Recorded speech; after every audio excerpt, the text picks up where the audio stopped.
Well, I guess I'm gonna call it today a maintenance day for this car. See my problem right there? It's saying low washer fluid, even though the washer fluid tank is full. So what it is a sensor. The sensor is probably out, and I'm almost sure that the sensor is out. Otherwise, it's not going to register low washer fluid if that is not out. And see if I got time. So it's 4:20 in the afternoon, and I'm hoping I can get this done in less than hour, maybe 45 minutes. I'm hoping. All right. Well, it looks like I'm gonna have to drain all the fluid that's in this tank because, like I said, it's full. I just put fluid in there. So there's the sensor. There's the sensor right there. That's the one I believe that's messed up.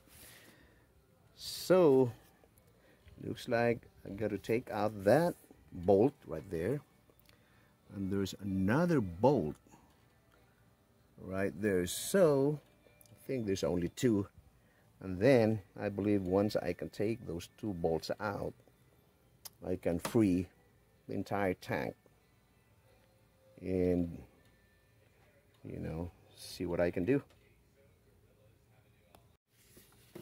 Let's see if I can take this out there.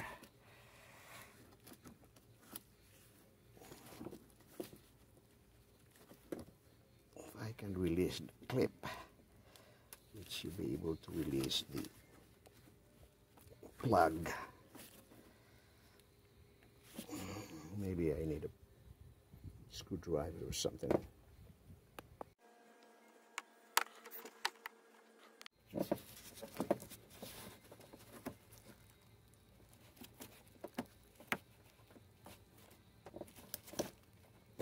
There you go. Okay.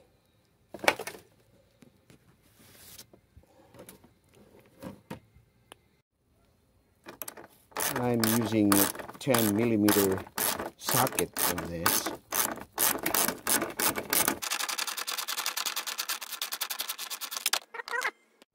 Yeah, you've got to be careful because those things can come out easily, and then it's going to fall in there, and it's really hard to retrieve it.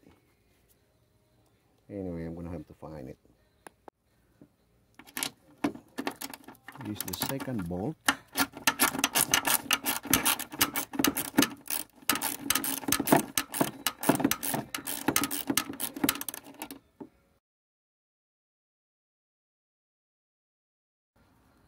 Okay, got it out. Put it right there in that magnetic plate.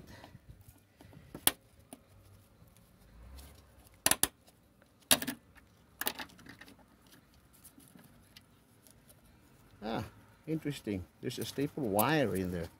I don't know how that got in there.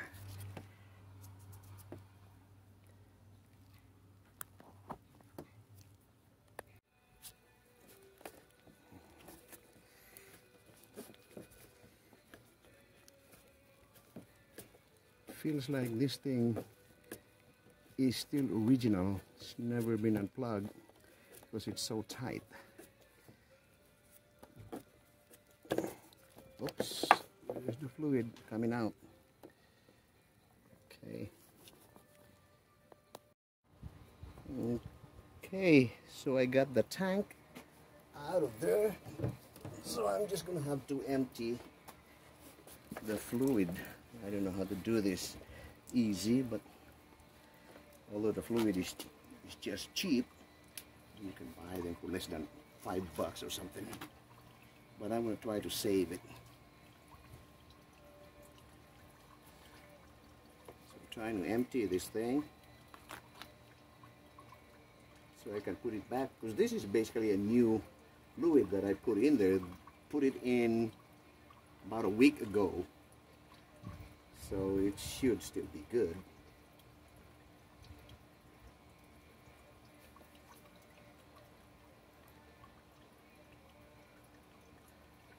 Well,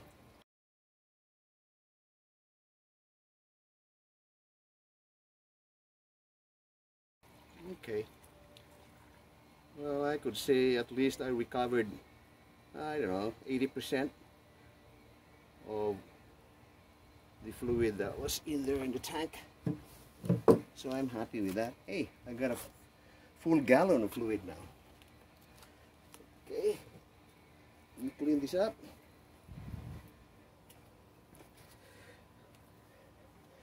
There it is. Let's see. Well, you know what? While I'm here, I might as well hose it off so I can rinse the inside of this really clean before I put it back together.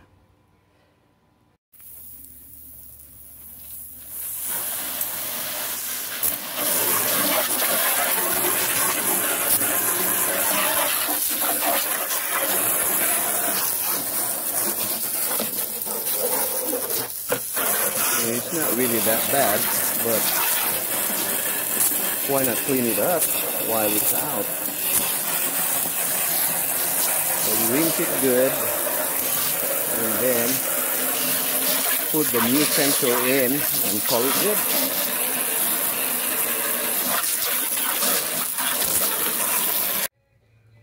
Okay, so it looks like it's fairly clean now. So I'm going to have to put the new sensor. Okay.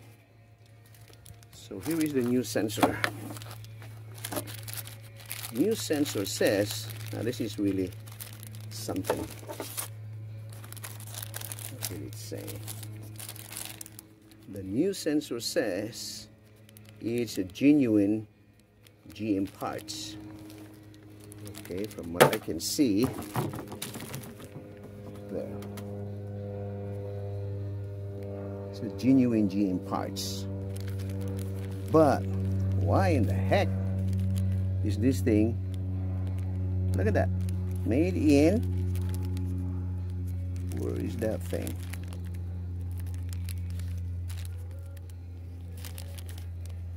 Made in China. I'd be darned.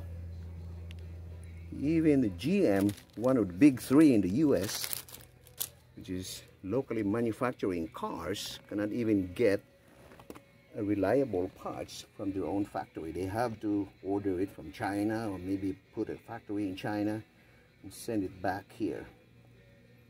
So I'm hoping this is good. We got this from O'Reilly's. We'll see how long will this thing last. So here is the new part. It looks like it's pretty straightforward. Take the old one out and then insert the new one. Now this is the float. How it works is that when your tank is empty, it goes down like that. Once you fill it in with fluid, this thing would go up and go bam. And then that triggers the sensor to tell you that it's still full. Now once the fluid goes down, or the fluid is almost empty, this float would go down and triggers your sensor to tell you that you have a low fluid washer. That's how it works. Okay, so I'm gonna pull the old sensor out. There's the old sensor. Okay, then I'm gonna put the new one in.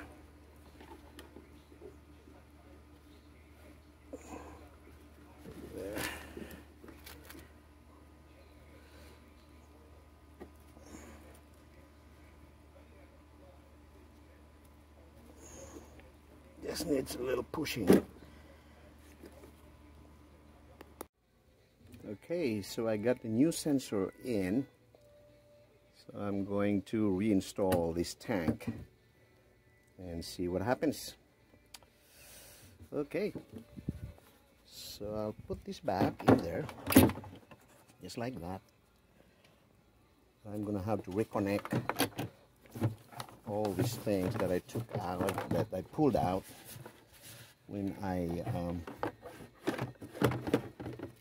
took out the tank. Let me see if I can put this back.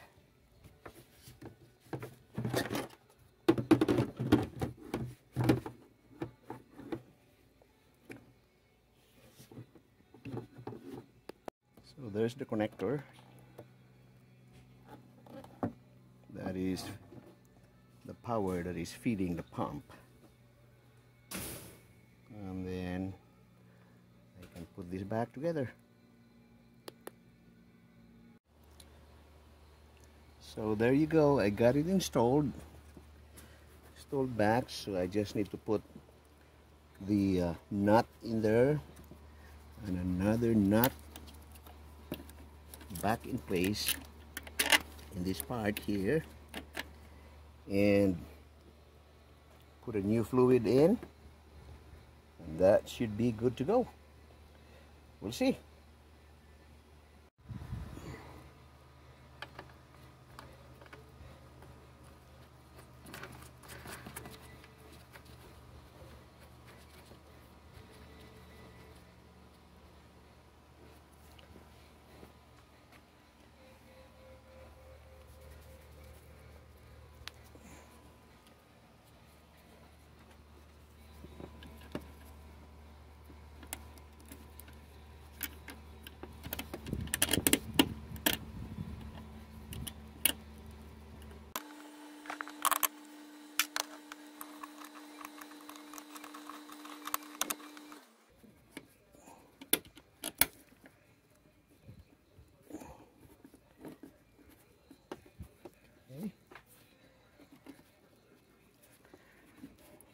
You always tighten it by hand first. Make sure that you're not going to strip the threads on any bolts. You can tighten it by hand. You're actually better off doing that way. There.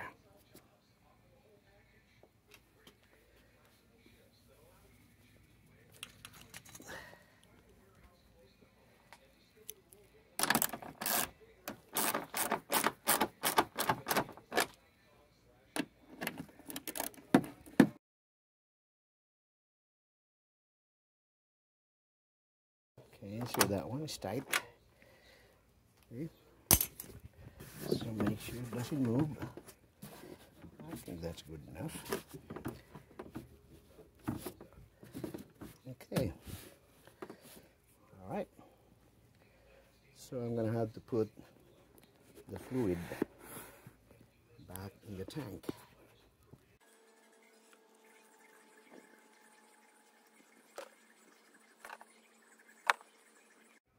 I'd be darned.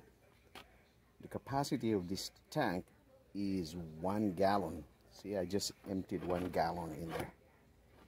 Ah, I didn't know that. Now I know. Okay, now let's find out if the low fluid washer would pop up. Let me do this thing. Crank it. See what happens. Okay, it's telling me the coolant temperature, which is fine, 174. And then it should tell me to brake before shifting. And then after that, it should tell me whether the sensor is bad or not. If it's bad, like it used to before, it will tell me that I have a low fluid. Oh, and it's not coming up. So there you go. It's fixed. Let me wait a little bit. It should go back to shift or brake before shifting. And then, let's see, no, it didn't go back. So I think it's fixed. Yep. It's not coming up anymore.